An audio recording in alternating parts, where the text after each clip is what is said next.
नमस्कार, स्वागत है आप सभी का द न्यूज नाउ में। मैं ही नेजा आपके साथ।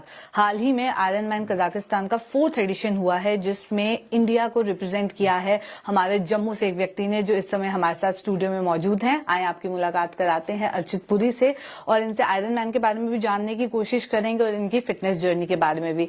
अर्चित, स्वागत है आपका द न्यूज नाउ में। Thank you and I am honoured कि न्यूज नाउ ने मुझे बुलाया, बिकॉज क्या है कि ये बहुत इम्पोर्टेंट है कि लोग जाने कि ये एक स्पोर्ट है क्या, क्योंकि आजकल जितना भी जो भी युवा है वो स्पोर्ट्स के साथ काफी तरीके से एसोसिएटेड, और ये देखा गया है कि स्पोर्ट्स बहुत कुछ सिखाता है लोगों को। एंड सबसे क्या हुआ कि मैंने सडनली ऐसा एक इंसान मिले मुझे जो ट्रायथलॉन, मैंने यूट्यूब पे लोग जाते हैं, टाइम फ्री था, नेटफ्लिक्स सारा कुछ खत्म हो गया था, तो यूट्यूब में बोला चलो और भी कुछ देखते हैं, तो ट्रायथलॉन दिखा। सो ट्रायथलॉन होता क्या है? अब ट्रायथलॉन एक ऐसा स्पोर्ट है, एक ओलंपिक स्पोर्ट है, जिसमें स्विमिंग होती है, साइकिलिंग होती है और फिर उसके बाद रनिंग होती है जी। अब मैं साइकिलिंग में घुसा क्योंकि यहाँ पे जम्मू में साइकिलिंग के काफी लोग युवा ज्वाइन हो गए थे, बड़े लोग ऑलरेडी कर रहे थे, और ऐसा था साइकिलिंग में कि मैं जब साइकिल लेने गया, क्योंकि मेरे पास साइकिल थी नहीं, तो पूरे वर्ल्ड में साइकिल्स की शॉर्टेज थी। तो उस टाइम पे कोविड के टाइम, तो चलो सारी दुनिया ही कर रही थी, एंड मैं भी साइकिल लेके आया। काफी एक्सपेंसिव साइकिल रही उस टाइम पे, क्योंकि 10,000 की साइकिल को 20,000 में 50,000 में मिल रही थी, but anyways I got a decent cycle और मैंने साइकिलिंग शुरू कर दी। हम मैम से मैं पहले भी बात कर रहा था इस इंटरव्यू से पहले, तो उन्होंने बताया कि ऑडेक्स फ्रेंच एक स्पोर्ट है, बिल्कुल सही बोल रहे हैं, साइकिलिंग एक फ्रेंच स्पोर्ट है। ओके। तो फ्रेंच स्पोर्ट जो है उसमें ना वो पूरी दुनिया में लोगों को प्रमोट करते हैं साइकिलिंग, और मैंने ज्वाइन कर लिया ऑडेक्स। ऑडेक्स में सुपर रॉन्डेवूइंग होती है, जिसमें वो पूरी डिफरेंट जगहों पे लेके जाते हैं और वहां पे पिट स्टॉप्स होते हैं, वहां जाना होता है। तो मेरी साइकिलिंग की जर्नी तो वहां से शुरू हो गई। हम यहाँ से गए, लखनपुर गए, पहले साइकिल करके लखनपुर एंड बैक, फिर उसके बाद हम जलंधर गए, जलंधर एंड बैक, एंड ये सब मानिए एक दिन में किया है। लोग गाड़ी में एक दिन से वापस आने में हिचकिचाते हैं, हम साइकिल में जा रहे थे। फिर अमृतसर गए, फिर यहाँ तक कि मैं साइकिलिंग करते करते पालमपुर भी गया हूँ। तो it was a amazing journey, बहुत दोस्त बनाए, बहुत अच्छा लगा। साथ के साथ रनिंग शुरू करनी थी। रनिंग उस टाइम पे कोविड में वर्चुअल रनिंग थी, इतने मैराथन कॉम्पिटिशन नहीं हो रहे थे, तो थोड़ा सा रनिंग स्टार्ट किया। तो रनिंग में तो ऐसा था कि 1 किलोमीटर भी भागने के लिए मेरी सांस निकल आती थी, क्योंकि मैं आपको बताना चाहूंगा ये मेरा इतना अनफिट हो गया था मैं कोविड टाइम से पहले, कि मेरा वेट अप्रोक्सीमेटली 100 के करीब पहुंच गया था, touching 100, and I was so unfit कि मेरा भाई मेरे पास आया, उसने मुझे बोला कि अर्चित भैया आप इतने अनफिट लग रहे हैं, ये आपकी फोटो देखिए। तो मेरे को लगा यार ये तो वाकई में I have become very unfit. वहां से रियलाइजेशन हुई थी, एंड ये साइकिलिंग के इवेंट्स किए, उसके बाद जिम भी ज्वाइन किया, योगा भी किया। तो योगा भी करता था, तो प्राणायाम करते करते भी ब्रेथलेसनेस हो जाती थी, तो मैंने तो ठान ली कि कुछ करना है। एनीवेज इतने सारे लोग, इतनी सारी चीजें आते गई, तो उसको क्लटर करते करते मैंने सोचा कि ये ट्रायथलॉन करते हैं, इसमें तीनों चीजें ही कवर हो जाएंगी, क्योंकि रनिंग के लिए भी फ्रेंड्स बन गए, साइकिलिंग के भी फ्रेंड्स बन गए। अब बात आई स्विमिंग की, तो आप जैसे जानते हैं जम्मू में कोई वाटर बॉडी है नहीं जहाँ स्विमिंग करी जा सकती है जी। तो स्विमिंग का तो हिसाब ऐसे है कि तवी में तो स्विम कर नहीं सकते, और स्विमिंग पूल सारे क्लोज थे। तो फॉर्चुनेटली कहते हैं ना कि आपको जिंदगी में कुछ आप चाहो तो पूरी कायनात आपको मदद करती है आपको वो चीज पूरी करने के लिए। तो मेरे साथ भी कुछ ऐसा ही हुआ। मेरे मन में ठान ली थी कि मैं साइकिलिंग, स्विमिंग, रनिंग करूंगा, तो स्विमिंग कहीं ना कहीं से ढूंढूंगा जी। तो मेरे फरिश्ता बन के पुलिस ऑफिसर हैं एक मुकेश जी, अब वो he was the ADGP at that time. तो अचानक वो मुझे किसी कारण कहीं मिल गए, तो मैंने उनको बोला कि सर ऐसा है कि I would like to do swimming, but मैं स्विमिंग कर नहीं सकता, क्योंकि ना मुझे स्विमिंग आती है करनी जी। ना मैं स्विमिंग के लिए कोई स्विमिंग के लिए अवेलेबल जगह है जी। तो उन्होंने कहा डोंट वरी, जैसे ही सारे पूल खुलते हैं तो आप पुलिस लाइन में आइए, वहां पे बड़े अच्छे कोच हैं, नेशनल लेवल के कोच हैं, उनके साथ लगिए और आपको वो स्विमिंग सिखाएंगे। तो मेरे लिए तो वो फरिश्ता ही थे। मैंने बोला कि यार वाओ यार, ये तो कुछ और ही मांग लिया होता, आज तो वो भी मिल जाना था। तो आई वॉज वेरी हैप्पी, उन्होंने मुझे अपॉर्चुनिटी दी वहां स्विम करने के लिए। और मैं आपको बताऊं, मैं बचपन में ना एक जोक करते थे जो मेरे साथ वाकई में हुआ है कि स्विमिंग कंपटीशन में मैंने पार्ट लिया था, तो उसमें मैं सेकंड आया था और 2 ही लोग थे। ओके। सो मेरे साथ ऐसा हुआ है, और वो भी इसलिए मैं सेकंड आया था क्योंकि उन्होंने बोला कि तीसरा बंदा ही नहीं है। तो और मैं इतनी स्पीड, मुझे भी शायद इतने से अच्छी नहीं आती थी बैक स्ट्रोक करने के लिए। एनीवे, तो मेरे को आती थी स्विमिंग इतनी ही जितनी मैं अपने आप को, अगर गिर गया पानी में तो मैं अपने आप को बचा सकता हूँ। अब मैं आपको बताता हूँ gravity of the situation. Full Ironman event में आपको 4 किलोमीटर स्विमिंग करना है, 180 किलोमीटर साइकिलिंग करनी है और 42 किलोमीटर रनिंग करनी है। लोग मुझे अक्सर पूछते हैं क्या ये 3 दिन में करना है? नहीं, ये 1 दिन में एक साथ करना है। तो swimming is the warm up to your cycling, cycling warm up है आपकी रनिंग के लिए। और ये करने के लिए आप, ऐसा नहीं है कि आप एक दिन उड़ जाएंगे तो आप कर लेंगे। बिल्कुल। तो अगर कोई दर्शक अगर जम्मू क्लब में या अमर सिंह क्लब में स्विमिंग कर चुके हैं तो वो जो पूल का साइज है, लेंथ है, वो 25 मीटर है। तो अगर आप जानना चाहते हैं 4 किलोमीटर कितना होता है, वो अप्रोक्सीमेटली 160 लैप्स है। तो उतने लैप्स करोगे तो आपका 4 किलोमीटर पूरा होगा। और उसके बावजूद भी आप ये ध्यान रखिए कि पूल में स्विम करना और एक वाटर बॉडी में स्विम करना डिफरेंट होता है। मैं जो हम कजाकिस्तान गए थे वो एक रिवर है। मैंने तो हर 3 वाटर बॉडीज में स्विमिंग कर लिया है। मैं चंडीगढ़ गया था इससे पहले, जहाँ पे Sukhna lake, first time in history Sukhna lake में एक स्विमिंग कंपटीशन हो रहा था, तो वहां पे अपॉर्चुनिटी मिली स्विम करने की। तो वो मेरा फर्स्ट वाटर बॉडी एक्सपीरियंस था।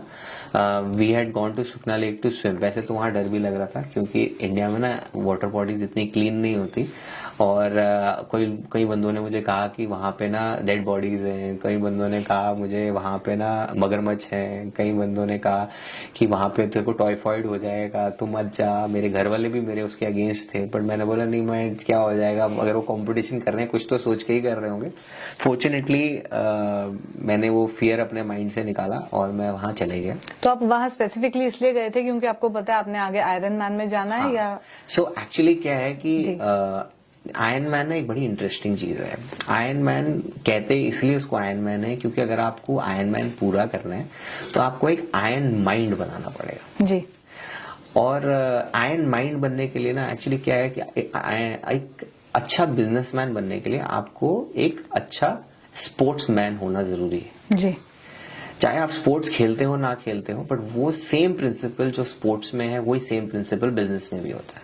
तो मुझे बड़े लोगों ने कहा था, पर मुझे अब ये एक्सपीरियंस हो गया है। क्यों?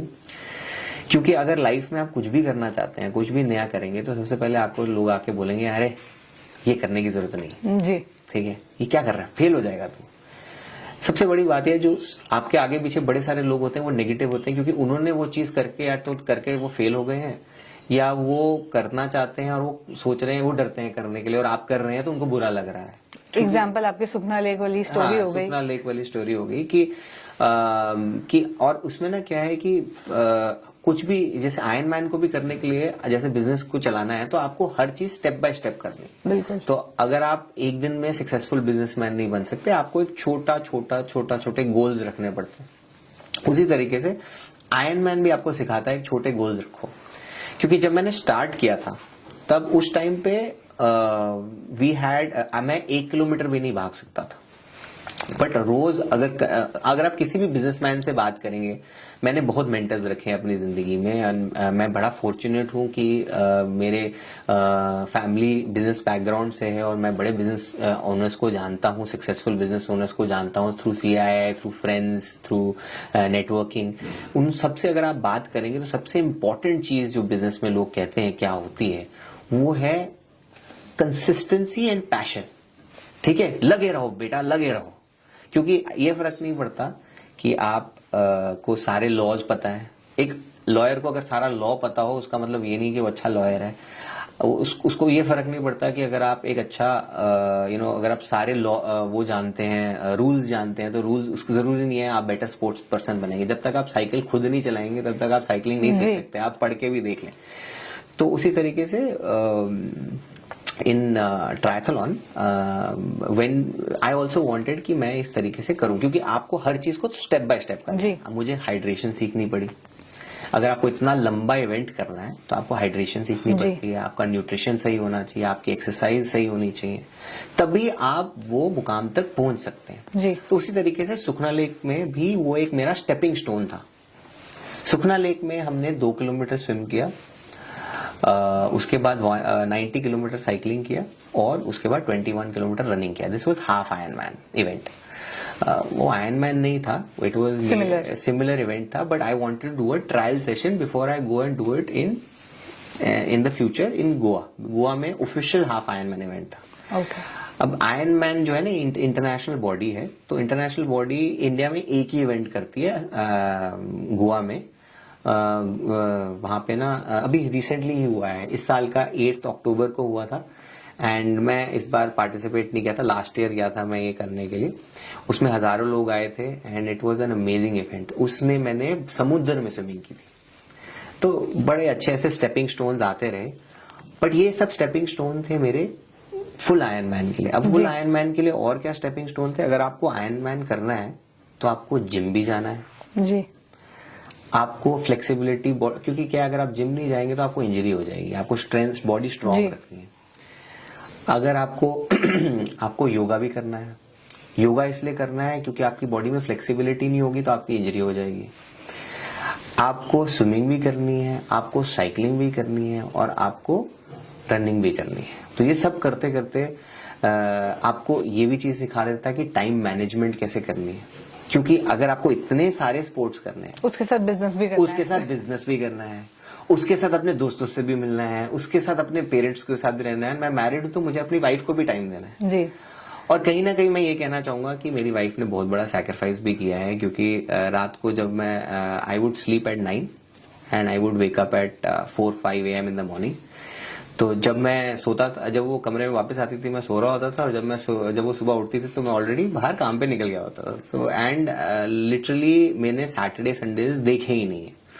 तो उसमें सीख लिया कि पैशन, अगर आपको कोई चीज चाहिए तो उसके पीछे हाथ धो के पड़ जाओ। तो वो पैशन सिखाया है मुझे आयरनमैन ने। तो जब आप और डिसिप्लिन में क्या है कि इतनी सारी चीजें करनी है तो आपको टाइम टेबल बनाना पड़ता है जी, कि मैं कब साइकिलिंग करूंगा, कब रनिंग करूंगा, कब योगा करूंगा, कब जिम करूंगा, कब मैं फिजियो के पास भी जाऊंगा। अब क्योंकि क्या है इतनी ज्यादा स्पोर्ट्स कर रहे हो तो आपको फिजियो भी जाना पड़ेगा। आपको फिजियो बताएगा कि अच्छा ये आपकी थोड़ी सी मसल लूज हो गई है, थोड़ा सा ट्रेनिंग। अब मैं प्रॉपर प्रोफेशनल एथलीट की तरह अपने आप को समझने लगा था। एनीवेज, तो ये सब चीजें सीखने के बाद ये सेम चीज अगर आप बिजनेस में भी लगाएंगे तो आप एक सक्सेसफुल बिजनेसमैन बन सकते हैं, क्योंकि आप किसी के पीछे अगर हाथ मुंह धोके पड़ जाएंगे तो वो चीज तो होनी है। आप एक बार गिरेंगे, 2 बार गिरेंगे, तीसरी बार आप खुद गिरेंगे, खुद उठ जाएंगे। और इसमें एक और चीज है कि आप अपने आप को सेल्फ मोटिवेटेड रखते हैं। क्या है कि हम लोग कहते हैं यार आज ना मोटिवेशन नहीं है काम करने की। तो जिस दिन मुझे मन था एक्सरसाइज करने का मैं तब भी एक्सरसाइज करता था, जिस दिन मुझे मन नहीं था एक्सरसाइज करने का तब भी मैं एक्सरसाइज करता था। जिस दिन बारिश हो रही होती थी और मेरा आज साइकिलिंग डे है तो मैं साइकिलिंग करता था। अगर सुबह धूप ज्यादा निकल गई और क्योंकि मैं लेट हो गया उठने से या किसी कारण मैं फंस गया तो रनिंग करनी है तो रनिंग करता था, चाहे धूप हो ना हो। उससे ये सीखने को मिलता है कि देखो आपका रोज काम पे जाने का मन नहीं करेगा, आपको उस कस्टमर से जाके पैसे बिजनेस मांगने का मन नहीं करेगा क्योंकि उसने 4 बार ना कर दी है जी, पर आप वहां जाएंगे। यही चीज आपको स्पोर्ट्समैनशिप में सिखाता है और इसीलिए लोग आज अपने आप के जैसे विराट कोहली को मेंटोर रखते हैं क्योंकि वो ऐसी बात करता है। एनीवेज, तो आयरनमैन की जर्नी पे वापस आते हैं। So I had motivation to do my work. इतनी सारी सैक्रिफाइसेस की, फाइनली मैं कजाकिस्तान पहुंच गया। कजाकिस्तान में इसलिए हमने चूज किया था जाने के लिए, मैं और मेरे फ्रेंड्स गए थे actually. They were about 4 people from J&K who had gone. Me, Aman Gupta, Sawan Nagpal and Sukaran Raj Sharma. मेरे साथ मेरे फ्रेंड्स गए थे, उसमें से मैं और अमन फुल आयरनमैन डिस्टेंस कर रहे थे। और इंडिया में से और भी कोई गया था या आप ही चार थे? सो एक्चुअली क्या है, ये इवेंट इतना क्योंकि इतना डिफिकल्ट है, बड़े सारे लोग इंडिया से नहीं जाते हैं। ये इवेंट पूरी दुनिया में होता है जी, तो इंडिया से बड़े सारे लोग जाते हैं रिप्रेजेंट करने इंडिया को, but at the same time बड़े कम लोग हैं जो उसको पूरा करते हैं, और जो बड़े उससे ही बड़े कम लोग हैं जो जाने के बाद उसको पूरा करते हैं और उनका वो हॉल ऑफ फेम में नाम आता है कि वो आयरन मैन बच चुके हैं। जब मैं वहां गया तो उस टाइम डर तो बड़ा लग रहा था, क्योंकि कभी समुद्र में स्विमिंग कर ली थी, लेक में कर ली थी, रिवर में कभी नहीं की थी। और दूसरी बात यह है, कजाकिस्तान एक ऐसी कंट्री है जहाँ पे इट्स इन द मिडिल, मतलब वहाँ रशियन बोला जाता है, सारे लोग एशियन लगते हैं, साउथ ईस्ट एशियन लगते हैं, चाइनीज लगते हैं, लेकिन है वो बिल्कुल वो अलग है। उनका लैंग्वेज बैरियर, बड़ा एक लैंग्वेज बैरियर था वहाँ पे। तो जैसे ही मैं वहां पहुंचा तो मेरी ना एक साइकिल है बड़ी, उसको स्पेशलिस्ट साइकिल ली जाती है, उसको ट्रायथलॉन साइकिल कहते हैं, वो मैं वहां लेके गया था। तो जैसे ही वहां पहुंचा तो पता चला मेरी साइकिल ना एयरलाइन में जो मैं लेके गया था वो तोड़ दी है एयरलाइन ने। तो जैसे ही मैं वहां पहुंचा तो मैं बड़ा परेशान हुआ कि भाई मैंने इतनी एफर्ट करके ये एक अच्छी सी साइकिल रखी है और मैं इंडिया से लेके आया था। और क्या है कि अगर आपको 180 किलोमीटर साइकिल करना है तो आपको उसी साइकिल पे करना है, क्योंकि अगर आपको कॉन्फिडेंस नहीं होगा आपकी साइकिल पे तो आपके मन में कुछ और ही चलता रहेगा। एंड न्यूट्रिशन भी ऑन पॉइंट होना चाहिए, कोई चीज की टेंशन नहीं लेनी चाहिए। तो जैसे ही मैं वहां पहुंचा मेरा साइकिल टूटा हुआ था। कुछ ही तरीके से मैंने इंडिया फोन किया अपने साइकिलिस्ट से जिससे मैंने साइकिल खरीदी थी। ये एक इंटरनेशनल साइकिल है जो मैं ऑलरेडी अमेरिका से आई थी, ये इंडिया में साइकिल नहीं मिलती है। ये एटलस की या फायरफॉक्स की साइकिल नहीं है, this was a very professional cycle. Cycling racing के लिए एक अलग से साइकिल आती। तो उसको ठीक कराया, मरम्मत कराई एक दिन पहले, साइकिल इवेंट करने से एक दिन पहले। और हम वहां पे स्विमिंग करने गए। जैसे स्विमिंग करने अंदर गए तो जैसे ही बाहर आया तो मेरी वाइफ चला रही थी कि भाई गो अर्चित गो। मैं बहुत खुश हुआ क्योंकि मैंने वेल बिफोर टाइम, एक्चुअली इसका कट ऑफ भी होता है, तो अगर आप स्विमिंग टाइम पे नहीं खत्म करोगे तो आप आउट हो जाओगे। अगर आप साइकिलिंग टाइम पे नहीं खत्म करोगे तो आप आउट हो जाओगे, और रनिंग टाइम पे नहीं खत्म करोगे तो आपके पास इसको कंप्लीट करने के लिए सिर्फ 16 घंटे होते हैं। तो मैंने स्विमिंग कंप्लीट की, बहुत 16 घंटे नॉन स्टॉप। आपको जागना भी है, अपना न्यूट्रिशन का भी ख्याल रखना है, हाइड्रेशन का भी ख्याल रखना है, और ये भी कंप्लीट करना है। Yes yes. ओके, सो कोई रेस्टिंग टाइम बीच में मिलता है या नहीं? इसमें कोई रेस्टिंग टाइम नहीं है, आप अपने आप रेस्ट कर लो, वो अलग है। ओके, वो अलग है। तो लेकिन आपका ऐसे रेस्टिंग टाइम नहीं है। सो स्विमिंग बैठे, स्विमिंग से बाहर आए, थोड़ा सा चेंज किया, जेल ली, खाना खाया, साइकिल पे बैठे, साइकिलिंग पे निकल गए पूरे सिटी। एक तरीके से मजा भी आता है क्योंकि आप ना गाड़ी में बैठे हो ना तो आप शहर को नहीं देखते, पर अगर आप साइकिल में बैठे हो ना तो आपको शहर अच्छे से दिखता है। तो हमने पूरा शहर, अस्ताना वहां का कैपिटल है, उसको अच्छे से देखा। वहां पे प्रोफेशनल साइकिलिस्ट भी आए थे। मैंने इतनी ट्रेनिंग की थी, आई वाज सो प्रिपेयर्ड कि मैं प्रोफेशनल साइकिलिस्ट के साथ साइकिल कर रहा था, तो मुझे उसकी भी बड़ी खुशी हुई। एंड जैसे ही साइकिलिंग कंप्लीट की तो मेरे दोस्त मेरे पास आए जिन्होंने ऑलरेडी कंप्लीट कर लिया था हाफ आयरनमैन। मुझे पूछ रहे थे क्या भैया आप कहीं दर्द तो नहीं हो रही, सब ठीक है? नहीं, आई एम फुली प्रिपेयर्ड, ऐसे लग रहा है कि मैं 50 किलोमीटर और भाग सकता हूँ। वी हैड स्टार्ट किया हमने, 7 लूप्स थे वहां पे ना। एक्चुअली ट्रायथलॉन पार्क बनाया हुआ उन्होंने ट्रायथलॉन्स करने के लिए।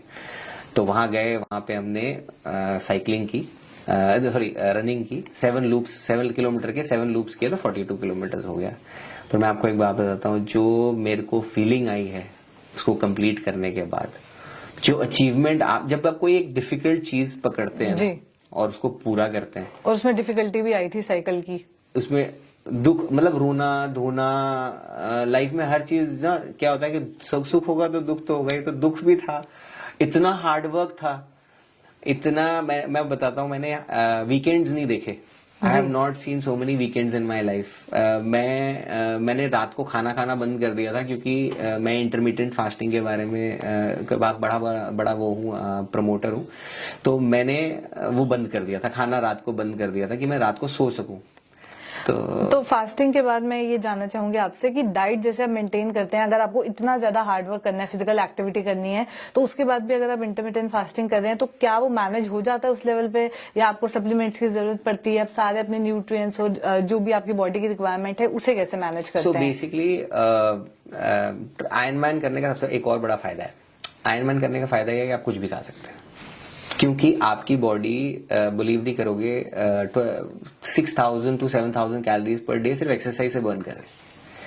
हमारा जो वर्कआउट शेड्यूल था वो था कि आप मॉर्निंग में 2-3 घंटे एक्सरसाइज कर रहे हो, और वो इतनी एक्सरसाइज हो जाती थी कि अगर मैं पूरे दिन में कुछ भी खा लूं तो पूरा हो जाता था। बट उसके बावजूद भी मैंने एक डाइट रखी हुई थी जी। मैं मानता हूं कि you are what you eat, जो आप खाते हैं आप उसी से आपकी बॉडी बनती है, आपका माइंड बनता है।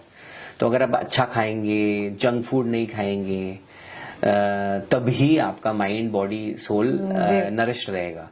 और तो मैंने ना क्या है कि बहुत पढ़ा इसके बारे में, क्योंकि क्या है कि अपने आप को अगर आपको फिट रखना है तो आपको खुद ही जानकारी देनी है। मैं बिलीव करता हूँ कि आधे से ज्यादा जो बाहर मार्केट में न्यूज है वो आपको किसी ना कुछ सेल करके। आप जानो कि जिम अगर बोला जाता है रोज जाना है, आपको रोज जिम जाने की जरूरत नहीं जी। जिम, जितने आर्टिकल्स जिम के बारे में लिखे जाते हैं वो इसलिए लिखे जाते हैं कि जिम ओनर्स को फायदा हो जी, तभी वो रिसर्च कराएंगे। जैसे मैं कुछ प्रोडक्ट्स का नाम नहीं लूंगा, ब्रेकफास्ट भी आपको खाने की आवश्यकता नहीं है। जैसे कुछ कॉर्नफ्लेक्स सीरियल्स हैं, उन्होंने इतना बोला है कि ब्रेकफास्ट इंपॉर्टेंट है, ब्रेकफास्ट इंपॉर्टेंट है, आपको खाना चाहिए, तो इसलिए लोग ब्रेकफास्ट में कॉर्नफ्लेक्स खाते हैं, जबकि कॉर्नफ्लेक्स सबसे अनहेल्दी चीज है। कॉर्नफ्लेक्स कॉर्न से बना होता है, तो corn is full of sugar, मतलब फुल ऑफ स्टार्च। तो आप जैसे आप कॉर्न खाते हैं आपकी बॉडी का शुगर लेवल बढ़ जाता है। जैसे डायबिटीज होता है, लोग बोलते हैं कॉर्नफ्लेक्स बंद कर दो, डॉक्टर ही बोलता है। तो बड़ी सारी चीजें मार्केटिंग होती है। बट मैं एक चीज बताना चाहूंगा बड़ी इंटरेस्टिंग आपको। इस पूरी जर्नी में जो मैंने रिसर्च की तो मैंने जाना कि देखो डाइट जो है ना वो इंसानों ने बनाई है, तो आप डाइट जो भी करोगे ना वो गलत ही होगी, ठीक है। वो आज फैड है बेसिकली। आपको वो डाइट करनी चाहिए जब आप बच्चे थे, आप बड़े हो रहे थे, आपके पेरेंट्स जो आपको खिला रहे थे, वो डाइट आपके लिए बेस्ट है। क्यों? क्योंकि आपकी बॉडी उसे जानती है। अगर आज मैं आपको एक बड़ा इंटरेस्टिंग एग्जांपल देता हूँ। मेरा एक फ्रेंड है, वो कहता है, वो बॉडी बिल्डर है, ठीक है। वो कहता है मेरे को, यार अर्चित हम तो बॉडी बिल्डिंग कर ही नहीं सकते। मैंने बोला क्यों नहीं कर सकते? यार वो ना अमेरिका में लोग ना बीफ खाते हैं, हम तो हिंदुस्तानी हैं, हम तो बीफ नहीं खा सकते, तो मैं बॉडी कभी बना ही नहीं सकता।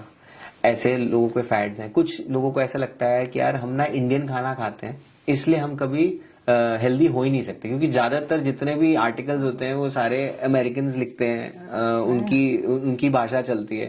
तो यार जब तक मैं ब्लूबेरी नहीं खाऊंगा ना, एंटीऑक्सीडेंट्स नहीं मिलेंगे। या आजकल मार्केट में वो क्लोरोफिल पाउडर भी मिलता है, वो लोग उसको भी पानी में डाल के पी रहे हैं। हाँ, मतलब बहुत सारी चीजें आ गई हैं, जैसे इन्फ्लुएंस एंड मार्केटिंग। तो कोई लोग मुझे ना रिसेंटली आई वाज सेइंग कि वो लोग कहते हैं, लोग ना कॉफी तो पीते ही थे, अब एक नया फैड शुरू हुआ है कि ग्रीन कॉफी, जबकि उसके बारे में प्रूव हो चुका है कि उससे कोई फर्क नहीं पड़ता है। या कई लोग वो खा लेते हैं, मतलब फैट बर्नर्स खाते हैं, ठीक है, कि भाई इसको खाने से फैट बर्न हो जाएगा। या मार्केट में बोलते हैं यार आप हमारे पास आओ, हम आपको 10 दिन में पतला कर देंगे। मतलब ऐसी चीजें मैं नहीं बिलीव करता, क्योंकि मैं जिसमें लोग किसी तरीके से मॉनिटरी बेनिफिट मिल रहा है ना जी, तो उसमें मैं थोड़ा सस्पिशियस रहता हूँ। मैंने रियलाइज किया कि सबसे इंटरेस्टिंग चीज हमें हमारे हिंदुस्तान में जितनी चीजें हैं ना वो सब हो चुकी हैं। बाहर वाले उसको जब तक लेके आपको रीपैकेज करके बेच नहीं देते ना, तब तक हम उसकी वैल्यू नहीं करते। जैसे मैं आपको बताता हूँ फास्टिंग, जैसे मैंने आपको वीडियो में बताया इंटरमिटेंट फास्टिंग। अब इंटरमिटेंट फास्टिंग जो है ना वो एक चीज है क्या? हम नवरात्रों का फास्ट करते हैं, हम सारे फास्ट इसी तरीके के होते हैं। और जैन लोग तो इतना फास्ट करते हैं, दे तो fast till death. I don't know if दर्शकों को अवेयर है कि जैन पीपल हैव, जैन जो कम्युनिटी है उन्होंने फास्टिंग के ऊपर तो पीएचडी की हुई है। उनको जितना वो फास्ट करते हैं पूरी दुनिया में कोई फास्ट नहीं करता, उनसे ज्यादा किसी को फास्टिंग के बारे में पता नहीं होगा। वो वाटर फास्ट करते हैं, 3 या 7 दिन वाटर फास्ट चलता है। कई लोग तो सालों कुछ 100 दिन फास्ट करते हैं जिसमें सिर्फ पानी पीते हैं। तो मैंने भी ये किया हुआ है। जब मैं कोविड में मैंने फास्टिंग की शुरू की फास्टिंग, तो मैं 3 दिन वाटर फास्ट भी किया हुआ है, जिसमें पानी पीते हैं और कुछ नहीं पीते। तो anyways I believe in intermediate. अगर एक डाइट मैं फ्री में किसी को आपके दर्शकों को देना चाहूँ, ये है कि आप कुछ भी खाइए पर आप इंटरमीडिएट फास्टिंग करिए। आप कितने घंटों वाली फास्टिंग करते हैं? इसमें भी वेरिएशंस हैं? तो इसमें कोई ऐसा नहीं है कि आप घंटे देखो, आप मैं एक चीज बताऊं, लोग रात को सोते हैं ना, तो 9 बजे नॉर्मली 8 o'clock के बाद लोग नहीं खाना चाहिए। तो 8 o'clock अगर मैं मानता हूँ आप 8 o'clock के बाद नहीं खा रहे हैं, तो सुबह आप 8 बजे वापस खाते हैं, तो आपका 12 घंटे का तो फास्ट वैसे ही हो गया। तो आप फास्ट नहीं भी कर सकते तो आप फास्ट कर रहे हैं, ठीक है। तो एक ना किसी ने मुझे कहा था, if you get up fast have breakfast, ठीक है। तो ऐसा है भी, आप खाते हैं तो आपकी बॉडी एक्टिव हो जाती है। कई लोगों को इतनी नींद अपनी पूरी करें कि आपको कॉफी ना पीनी पड़े। पहले तो आप नींद पूरी करें, क्योंकि अगर आपको पतला होना है तो सबसे इंपॉर्टेंट है कि आपकी जितनी बॉडी वेट लूज करती है वो रात को सोने के टाइम ही करती है, वो सुबह उठ के नहीं लूज करती। आप बॉडी जब एक्सरसाइज कर रहे होते हैं तब नहीं फैट लूज हो रहा होता, वो फैट लूज तब लॉस सबसे ज्यादा तब होता है जब आप सो रहे होते हैं, जब आपकी बॉडी रिकवर कर रही होती है। तो good sleep, eat whatever you want, मतलब whatever you want in question मैं इसलिए बोल रहा हूँ कि इसका मतलब ये नहीं आप जंक फूड खाएं, बिल्कुल, but eat whatever you want, मतलब जो भी आपके घर पे बन रहा है अवेलेबल है आप वो खाइए। अच्छा हेल्दी खाना खाइए जो घर पे बन रहा है। जो हम देसी खाना खाते हैं वो सब हेल्दी है, बट थोड़ा कोशिश करिए फास्ट करें। जैसे मैं फास्ट करता हूं कि मैं सुबह मॉर्निंग में खाना शुरू करता हूं अराउंड 8 o'clock एंड 6 o'clock तक खाता हूं। तो हमारे देश में ऑलरेडी ऐसा हो रहा था कि लोग कहते हैं कि सनराइज जब तक है तब तक खाइए, शाम को नहीं खाइए। जैसे जैन है वो शाम को नहीं खाते। तो काफी मेरे जैन फ्रेंड कहते हैं तू जैन ही है, हम जैन नहीं है, but any that's a joke. But जो वो जो बातें थी पुराने लोगों की वो सच है। And the other thing I want to दर्शकों को बताना चाहूंगा कि मैं एक बहुत बड़ा वेजिटेरियनिज्म में बिलीव करता हूँ। आजकल तो अमेरिका ने फिर से पैकेज करके इंडिया में बेच दिया है वीगनिज्म, कि हम वेजिटेरियन नहीं, हम तो दूध भी नहीं पिएंगे। सो वीगन आजकल बहुत ज्यादा, उसमें भी अगर आप देखें तो पहले तो ये कॉन्सेप्ट हो गया था कि आमंड मिल्क ले रहे हैं, और हमारे जो सेलिब्रिटीज हैं वो इस चीज को प्रमोट कर रहे हैं, तो उनसे इन्फ्लुएंस होके कि हमें उनके जैसी बॉडी चाहिए, तो उससे इन्फ्लुएंस होके लोग भी कह रहे हैं अब हम वीगन बनेंगे, ब्लैक कॉफी पियेंगे, कोलाजन कॉफी पियेंगे। तो बड़ी सारी चीजें ऐसे मार्केट में आ गई हैं, उनको पैसा मिल रहा है उस चीज के लिए, बट आजकल वो कॉन्ट्राडिक्टरी भी दिख रहा है कि आलिया भट्ट अगर इस चीज की ऐड करिए, वो खुद शुगर नहीं लेती मगर वो शुगरी ड्रिंक्स प्रमोट कर रही है। सो वो तो मॉनेटरी बेनिफिट के लिए कर रहे हैं, पर उसका इम्पैक्ट हमारे ऊपर इन्फ्लुएंस कितना ज्यादा होता है। इंटरेस्टिंग सी चीज है, कोलेजन सप्लीमेंट्स हम लेते हैं, पर अगर आपकी अच्छी नींद हो तो आप कोलेजन खुद ही बॉडी का रिकवर कर लेती है। तो that's a very good point. The other point is coffee. इन लोग इंटरमीडिएंट फास्टिंग में कॉफी, अमेरिकन कॉफी पीते हैं, वो इसलिए पीते हैं क्योंकि वो कॉफी एडिक्ट्स हैं और उनसे फास्टिंग नहीं होगी बिना कॉफी पिए, तो वो कॉफी पीते हैं। तो आपको मैं ये कहना चाहूंगा इंटरमीडिएंट फास्टिंग करने का, या fasting in general, don't call it intermediate. अगर कूल लगना है तो इंटरमीडिएंट फास्टिंग बोल दो, पर वो देसी फास्टिंग भी फास्टिंग ही है। और अगर आप फास्ट करते हैं तो उससे आप ये चीज रियलाइज करेंगे, आपकी क्रेविंग्स कम हो जाएंगी जी, आपकी जंक फूड खाने का मन नहीं करेगा, आपका शुगर खाने का मन नहीं करेगा, ज्यादा मसाले वाला फूड खाने का मन नहीं करेगा, आप ज्यादा हेल्दी फील करने लग जाएंगे, आपकी माइंड ज्यादा एक्टिव हो जाएगा, आपकी बॉडी ज्यादा एक्टिव हो जाएगी। हाँ, एक दिन आप स्लगिश फील करेंगे, बट कोई भी चेंज लाने के लिए बॉडी को थोड़ा शॉक देना पड़ता है। जब वो शॉक सूंघ लेती है उसके बाद आप उस लेवल पे पहुंच जाएंगे कि आप और नॉर्मली आप कंटिन्यू कर सकते हैं। सो आपकी नॉर्मल ये जो पूरी जर्नी है कोविड के बाद से स्टार्ट, कोविड टाइम पीरियड में। मैं ये कहना चाहूंगा, हाँ एग्जैक्टली, कोविड अगर आप वो कोविड से पहले वाला अर्चित और अभी वाले अर्चित को कंपेयर करें, सो उसके बारे में थोड़ा बताएं, how do you feel about that? मैं आपको बताऊं, I feel like a different person. मैंने आपको कहा कि एक बड़ी इंटरेस्टिंग चीज है, मैं ना कोविड जब चल रहा था तो क्योंकि फ्री टाइम था, क्योंकि मैं काम से थोड़ा फ्री था, तो आई वेंट टू बोध गया। जैसे मैंने आपको कहा, मैंने हर चीज करने की कोशिश की जो लोग कहते थे कि लाइफ चेंजिंग होती है। तो किसी ने मुझे कहा विपस्सना एक life changing experience. I don't know if you know Vipassana, meditation. So Vipassana is a life changing experience. I absolutely agree. It's a Buddhist practice. जरूरी नहीं है आप वहां जाइए, बट इससे आप इंस्पिरेशन ले सकते हैं। तो मैंने बोला कि मैं जाऊंगा, विपस्सना करने जाऊंगा। तो विपस्सना में क्या था कि Bodh Gaya is where lord Buddha got enlightenment. जी। ठीक है।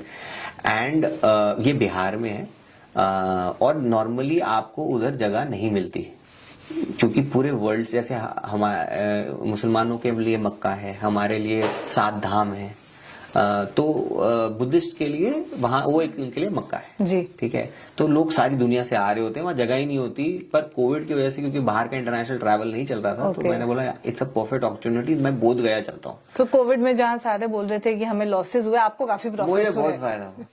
मैं वहां गया, मैंने वहां पे 10 डे विपस्सना एक 10 डे रिट्रीट है जहां आप कुछ नहीं बोलते, आप किसी से बात नहीं करते, आप किसी से आंखों से आंखें नहीं मिलाते, आप सिर्फ सादा खाना खाते हैं 2 वक्त का, कोई रीडिंग मटेरियल अलाउड नहीं है, किसी से बात करना अलाउड नहीं है, फोन नहीं है, सब फोन भी मेरा रख लिया था उन्होंने, और मेरे को सिर्फ बोला था आप एक कमरा दे दिया, उसमें बोला आप यहाँ पे रहेंगे, जाएंगे, सारे दिन मेडिटेशन करेंगे। तो वहां से भागने का भी मन करता होगा?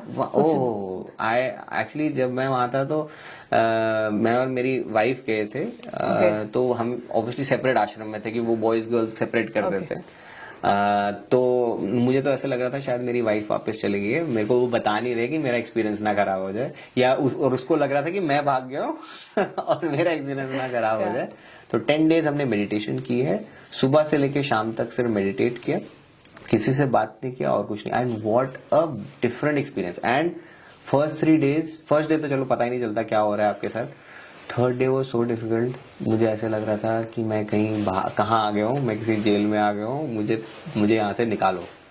बट स्ट्रगल करते करते अपने माइंड को हमने स्ट्रॉन्ग किया, और 10th डे जो खुशी मिली है वो इन एक्सपीरियंस है, मतलब it's a life changing experience. I would definitely suggest that everyone should do it at least once in their life. So, जब हम हेल्थ फिटनेस इस सब के बारे में बात कर रहे हैं तो जम्मू कश्मीर के बारे में भी बात कर लें। अगर स्पोर्ट्स को लेके स्पेसिफिकली हमारे बहुत सारे ऐसे प्लेयर्स हैं जम्मू कश्मीर से जो नेशनल ने इंटरनेशनल लेवल पे रिप्रेजेंट कर रहे हैं। हाल ही में अनंतनाग के लड़के की सिलेक्शन हुई है ओलंपिक्स में। सो ऐसे बहुत सारे प्लेयर्स हैं जो बहुत अच्छे लेवल पे प्रेजेंट कर रहे हैं, पर उनके पास उतने रिसोर्सेज नहीं है। So how do you look at this कि जम्मू कश्मीर में स्पोर्ट्स का इंफ्रास्ट्रक्चर कैसा है, स्पेसिफिकली जम्मू? देखो ऐसे है कि there is a big difference from what it was and what it is now. जब शुरू में जब हम स्कूल में थे तब उस टाइम पे तो आई रिमेम्बर कि हमने एक इवेंट किया था जिसमें हमने रनिंग में तो एक छोटा सा रनिंग कंपटीशन था 800 मीटर का, कहाँ 42 कहाँ 800, बट 800 मीटर का कंपटीशन था, उसमें मैं फर्स्ट आया था। तो मुझे याद है कि वो कंपटीशन में हमें मेडल ही नहीं मिले क्योंकि उनके पास मेडल्स थे ही नहीं, पर कंपटीशन हो गया था। तो उस सिचुएशन में आज J&K नहीं है। आज बच्चों को काफी फैसिलिटेट किया जा रहा है। जब से इंडिया ओलंपिक्स में गोल्ड मेडल लाना शुरू हुई है तो definitely there has been a lot of change. बाहर से काफी पैसा आ रहा है प्राइवेट कंपनीज से, और जैसे अभी मेरे कुछ फ्रेंड्स हैं उन्होंने कुछ कंपनीज ली, कुछ टीम्स ली हैं कश्मीर में फुटबॉल्स की, या लोग क्रिकेट मैचेस करवा रहे हैं। अब J&K जम्मू में भी मैंने देखा बड़े सारे मैचेस हो रहे हैं, तो लोगों को अपॉर्चुनिटीज मिल रही हैं। यहाँ तक कि मैं भी एक 2-3 संस्थाओं के साथ जुड़ा हुआ हूँ। अभी हम एक साइकिलिस्ट एंड रनर्स के लिए, जैसे क्योंकि मैं ट्रायथलॉन कर चुका हूँ, तो मैंने उनके लिए एक ऑर्गेनाइजेशन एक इवेंट प्लान किया है। एंड मैं दर्शकों को कहना चाहूंगा कि 29 अक्टूबर को इस महीने एक इवेंट हम कर रहे हैं, उसको हम ड्यूलाथॉन 70.3 कह रहे हैं। अगर आपको आयरन मैन जैसा चैलेंज जैसे कुछ सीखना है तो आपको जरूर देखो, अगर जम्मू में कोई चीज मिल रही है आपको तो उसको जरूर ग्रैब करना चाहिए, क्योंकि जो अपॉर्चुनिटी मिल रही है उसको आप लें। इसमें हम क्या कर रहे हैं, इसमें 3 हमने चीजें रखी। इसमें क्योंकि स्विमिंग नहीं हो सकती तो आप रनिंग करते हैं, फिर साइकिलिंग करते हैं, फिर से रनिंग करते हैं। तो एक ही ऐसा इवेंट कर रहे हैं जो जिनको बहुत फिट है वो 90 kilometre cycling and 21 kilometre running करें, और जिनको चैलेंज चाहिए और जिनको स्टार्ट करना है उनके लिए 1.5 kilometre running followed by 20 kilometre cycling and followed by 3 kilometre running, sprint distance कहते हैं उसे। तो आप वो ट्राई कर सकते हैं। एंड उसके अलावा भी मैं एक कलारू पेट, या कई लोग इंडिया में उसे कलारी पट्टू कहते हैं, उसके साथ उस संस्था के साथ जुड़ा हुआ हूं। उसकी एक J&K में हमने ऑर्गेनाइजेशन बनाई है जिसमें हम इस स्पोर्ट को प्रमोट कर रहे हैं, जिसका मैं वाइस प्रेसिडेंट हूं। और मैं बताना चाहूंगा it's a old form of martial arts, जिसमें 3000 ईयर ओल्ड मार्शल आर्ट्स है ये, और कहते हैं it's mother of all martial arts. चाहे आप कुंग फू जो चाइना इतना बोलता है कि भाई हम पूरी दुनिया में सबसे अमेजिंग है मार्शल आर्ट्स में, पर बोला जाए तो वो हमारे कलारुपेट के क्या है कि योगा जो योगीज थे उनको ये मार्शल आर्ट सेल्फ डिफेंस के लिए सिखाया जाता था जी। वो प्रैक्टिस करते थे, फिर वो चाइना चले गए। तो उनका नाम था बोधि धर्मा, और ये माना जाता है कि मैं काफी चाइनीज लोगों के साथ हम काम करते भी हैं तो वो भी एग्री करता है, तो national it's an local knowledge थे। तो बोधि धर्मा वहां गए, उन्होंने वहां पे लोगों को कलारुपेट सिखाया जो ट्रांसफॉर्म होके कुंग फू बन गया, and that martial arts is now available in J&K। So what I am trying to say is कि युवा को ये पता होना चाहिए कि अगर आप कुछ करना चाहें तो अब बहुत अपॉर्चुनिटीज है जी। और हम कलारुपेट के लिए भी कॉम्पिटिशन्स करवा रहे हैं, तो अगर कोई है तो पीपल कैन कॉन्टैक्ट मी और the organisation and they can start doing this work. ठीक है, इसी के साथ इस कॉन्वर्सेशन को खत्म करते हैं। हमारे व्यूअर्स के लिए कोई मैसेज? मैं लास्ट में ये कहना चाहूंगा, stay healthy, stay fit and best of luck. बहुत बहुत शुक्रिया हमारे साथ ज्वाइन करने के लिए अर्चित। तो ये थे अर्चित पुरी हमारे साथ। ऐसे और कॉन्वर्सेशंस लेके फिर मुलाकात करूंगी। अभी के लिए दीजिए इजाजत, नमस्कार।